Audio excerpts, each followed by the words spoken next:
কি গো, কি রান্না করছো? আজকে তো মামা আসবে। স্পেশাল মেনু কি আছে আজকে? চলা এখানে দেখিয়ে দিই কি স্পেশাল মেনু হচ্ছে। এই যে এখানে চিকেন কষানো হচ্ছে, আর এখানে এই যে কুমড়োর শাক রান্না করেছি বড়ি দিয়ে, আর এটা হচ্ছে ভেন্ডি পোস্ত। এখানে আছে, এখানেও আছে, দুই ভাগে রেখেছি কেন, কারণ এটা বাবার জন্য বাড়িতে পাঠাবো, ওই জন্য আলাদা রেখেছি, ফ্রিজে রাখবো এটা।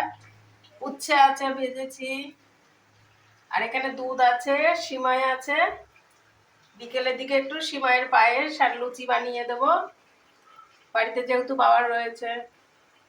তাই চিকেনটায় জল দিয়ে দিই। কালারটা কিন্তু খুব সুন্দর। হ্যাঁ, কালারটা দারুণ এসেছে।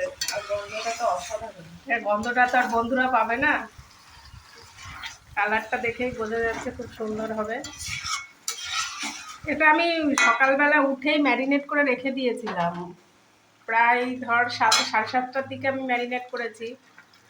এখন বেজে গেল কটা, 10টা, 2.5 ঘন্টা মতো তো প্রায় ম্যারিনেট করাই রয়েছে।